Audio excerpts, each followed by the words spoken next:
In this video, we're going to look at the logistic model of population growth. According to the logistic model, dp dt, which is a rate of growth of the population, is equal to kp, this part is the exponential growth aspect of it, multiplied by this factor 1 minus p over m. This is what makes it logistic. It basically slows down the exponential growth due to the carrying capacity, which is capital M. So the population is p at time t, and k is a constant of proportionality, depends on how fast the population is growing. Capital M is the carrying capacity of the population. So the question here is to find an explicit solution to the logistic equation by applying separation of variables. We're going to apply partial fraction decomposition to solve this differential equation. All right, so what we have is dp dt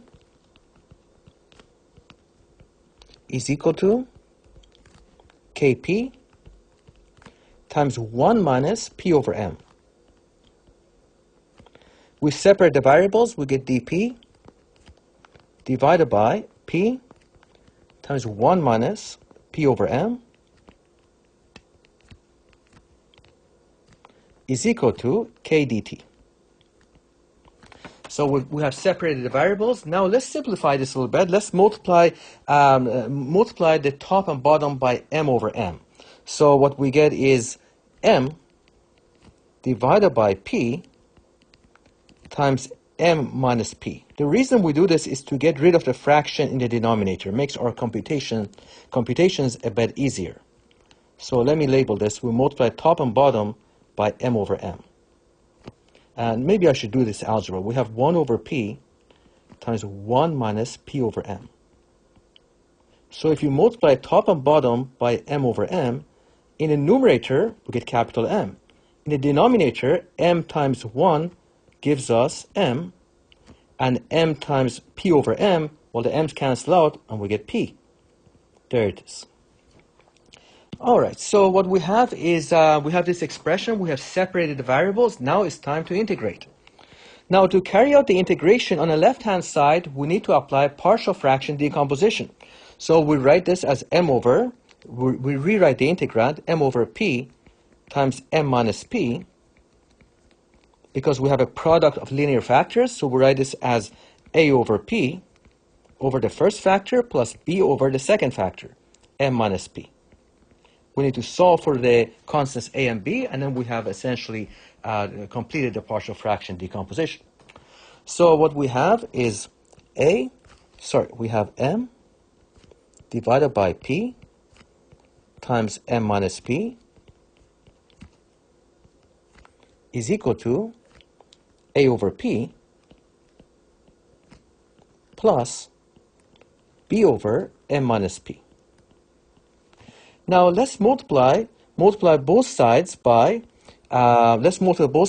p times m minus p. We want to clear out the fractions. So we have p times m minus p multiplied by m divided by p times m minus p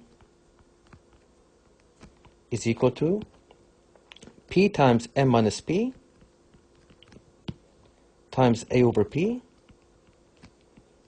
plus p times m minus p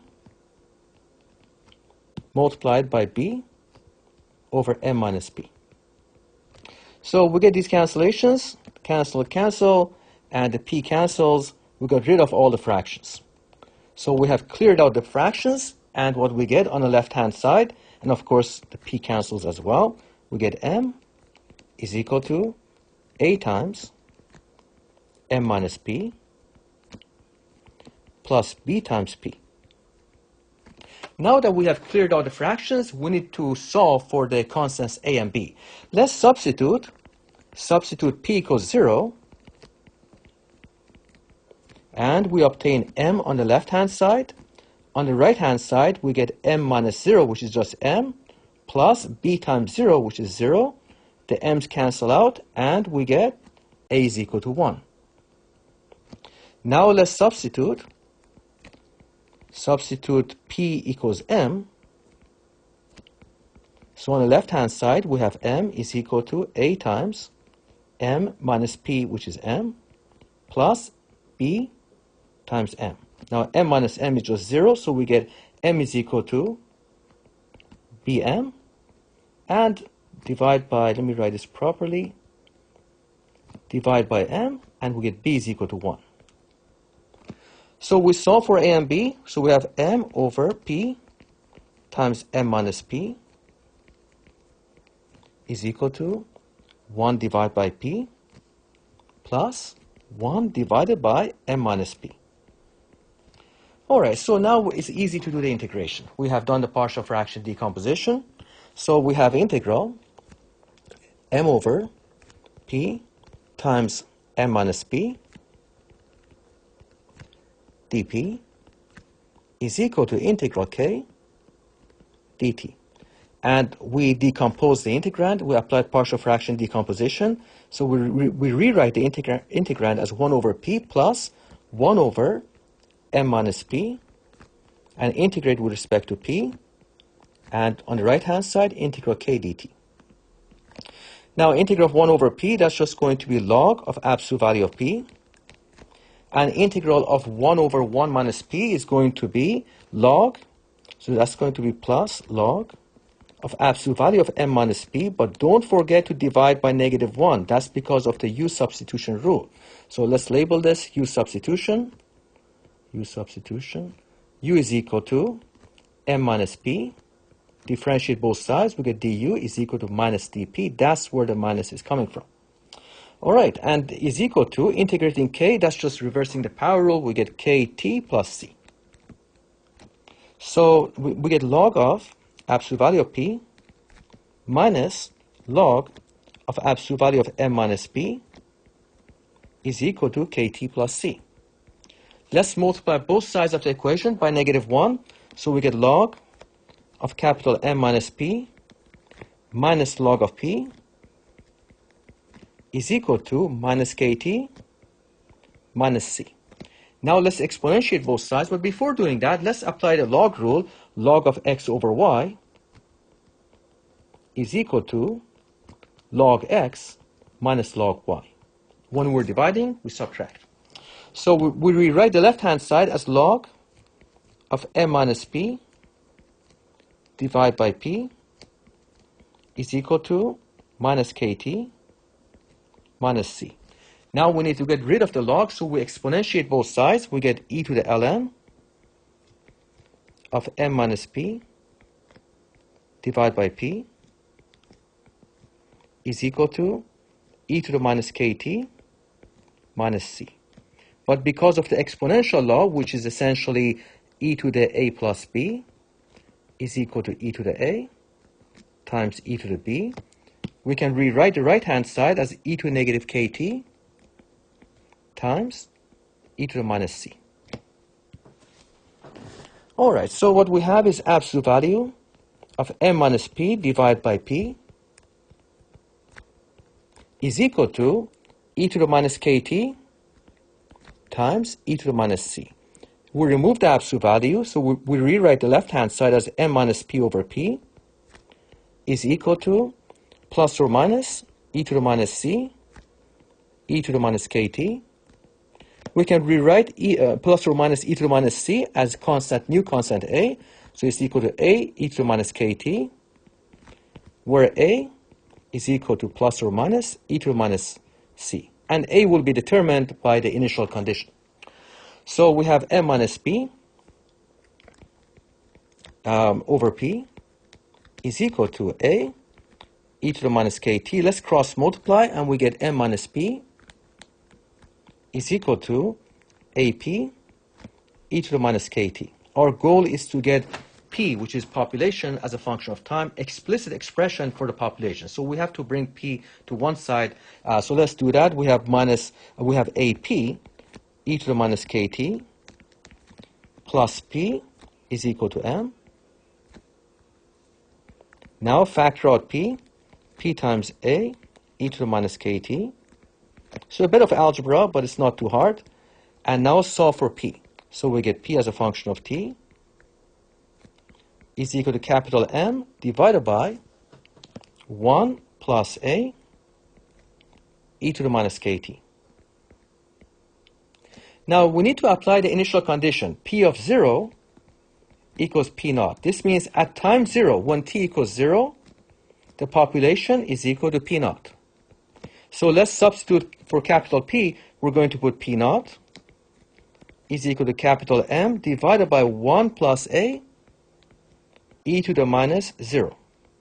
So we get P naught is equal to capital M divided by 1 plus A. Don't forget, e to the 0 is equal to 1.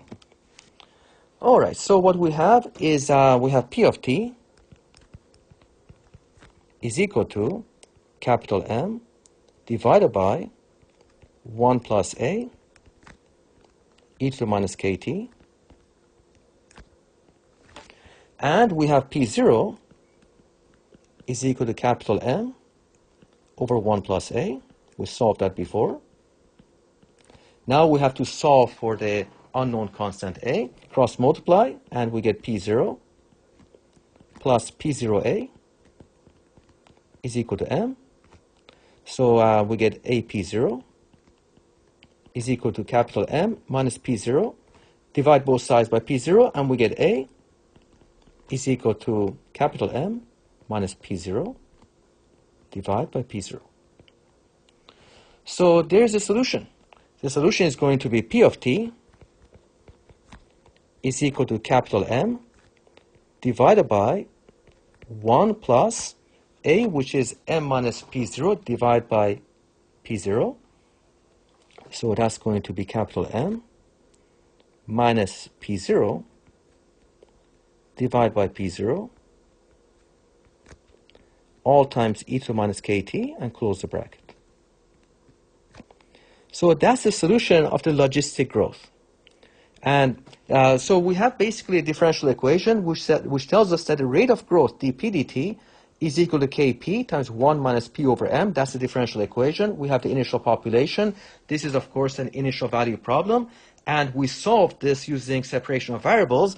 And we got p of t is equal to capital M divided by 1 plus a e to the minus kt, where a is equal to capital M minus p naught divided by p0.